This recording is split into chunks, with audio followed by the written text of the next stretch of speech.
Para saudara dan saudari yang Tuhan cintai, selamat pagi dan selamat bertemu lagi dalam renungan harian dari Paroki Santo Petrus dan Paulus Argapura, edisi hari Jumat, tanggal 3 November 2023, dalam masa biasa yang ke-30.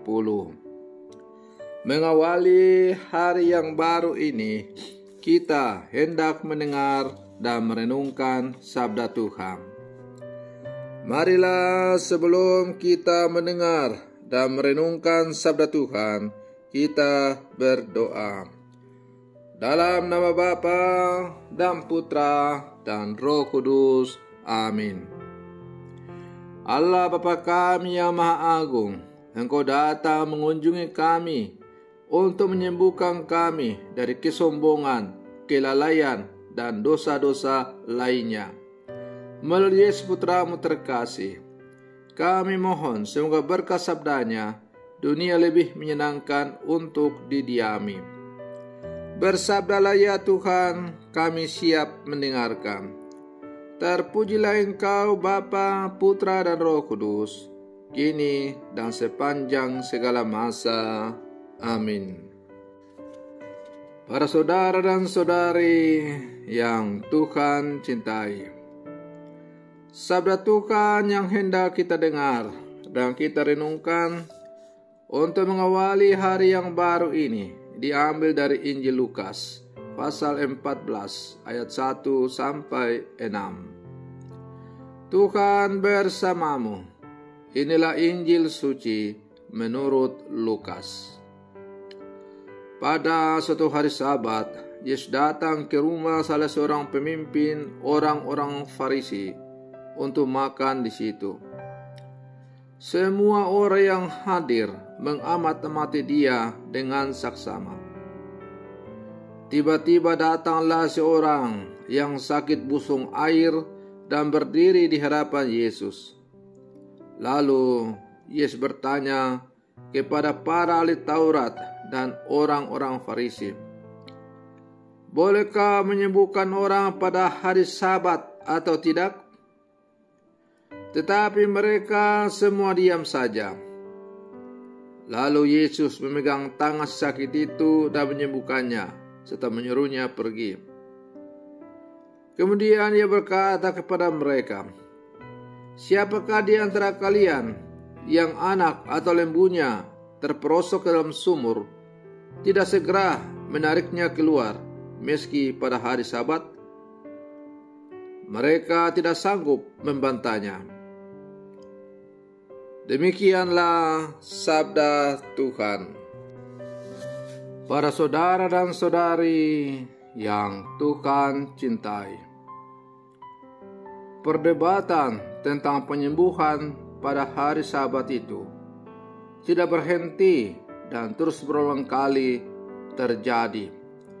Walaupun Yesus menegaskan dan memberi contoh bahwa lebih baik menolong sesama ketimbang kita terlalu kaku pada aturan.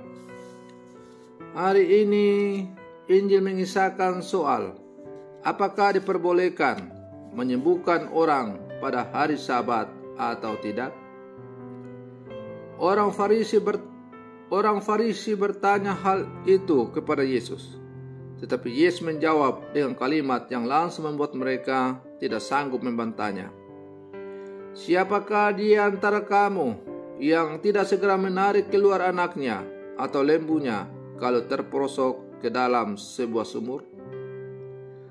Para saudara dan saudari yang Tuhan cintai, tampaknya Yesus sudah sangat kesal menjelaskan kepada orang Farisi dan ahli Taurat. Yesus tidak menggunakan kata-kata manis lagi. Yesus tidak pakai teori-teori lagi, tetapi Yesus langsung menohok mereka dengan sebuah kritikan pedas. Kalau saat ini kebetulan kita adalah pemegang jabatan yang menentukan banyak hal dalam kehidupan bersama, entah di sekolah, di kantor, di gereja, di Kompas, di lingkungan, dan lain-lain. Jangan pernah menjadikan hukum yang tertulis sebagai pegangan satu-satunya. Masih ada hukum lain, yaitu apa yang Tuhan sudah tanamkan dalam hati kita. Dengarkanlah suara hati kita untuk berbela rasa kepada sesama yang sedang kesulitan. Para saudara dan saudari yang Tuhan cintai, di mata Yesus, tindakan berbelas kasih dan mencintai mestinya menjadi dasar dan tolak ukur dari hukum Sabat yang dijalani oleh orang-orang Yahudi. Menolong dan mencintai sesama serta berbuat kebaikan jauh lebih berharga daripada menaati hukum semata tanpa isi. Inilah yang harus menjadi contoh bagi hidup beriman kita sebagai orang-orang percaya yang hidup di zaman sekarang. Para saudara dan saudari yang Tuhan cintai, sebagai murid-murid Yesus yang hidup zaman sekarang, melalui bacaan Injil yang hari ini dipendengarkan oleh gereja kepada kita, kita diajak agar dalam seluruh kehidupan kita, janganlah kita jatuh dalam sikap legalisme yang berlebih-lebihan.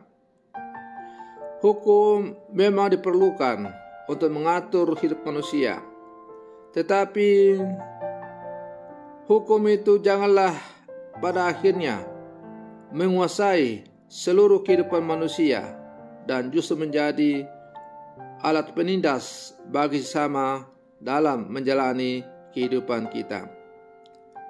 Hukum ada untuk manusia dan manusia bukan untuk hukum. Peraturan memang diperlukan supaya kita memiliki kehidupan yang tertata dengan baik. Bayangkanlah kalau misalnya tidak ada aturan rambu-rambu lalu lintas, maka sudah pasti setiap hari akan terjadi kecelakaan dan banyak orang akan mati sia-sia. Tetapi janganlah lalu kita jatuh dalam sikap legalisme yang berlebihan. Misalnya, bayangkanlah, apakah kalau kita sedang membawa orang yang sedang sakit, berat, sekarat di jalan raya, lalu tiba-tiba ketika sampai dekat lampu lalu lintas, ternyata lampu lalu lintas itu menjadi merah, artinya tidak boleh lewat. Di situ timbul pertentangan. Apakah aturan lalu lintas karena lampu merah yang harus ditaati, ataukah kita menolong nyawa orang yang kita bawa itu dalam keadaan sekarat? Di situ dibutuhkan kebijaksanaan yang sungguh-sungguh mendalam, dan kebijaksanaan itu hanya bisa kita lakukan apabila kita sungguh-sungguh mengandalkan Tuhan dalam mengambil setiap keputusan. Para saudara dan saudari yang Tuhan cintai, maka marilah dalam menjalani kehidupan kita ini, kita sungguh-sungguh bijak untuk menjalani, memperhatikan, memberlakukan setiap aturan yang ada, supaya pada akhirnya aturan itu bukan lagi menjadi tujuan, tapi hanya merupakan sarana untuk kita sampai kepada tujuan dari hukum yang tertinggi, ialah bersatu dengan Tuhan. Mari kita berlangkah maju bersama, menjadikan aturan-aturan yang ada dalam setiap kehidupan kita sebagai sarana untuk semakin dekat dengan Tuhan, sebagai sarana yang pada akhirnya menghantar kita bersatu dengan Dia sampai milik segala sumber hukum itu. Semoga perlindungan saya untuk mengawali hari yang baru ini semakin menghantar kita menjadi murid-murid Yesus yang bijaksana. Selamat pagi, Tuhan Yesus memberkati.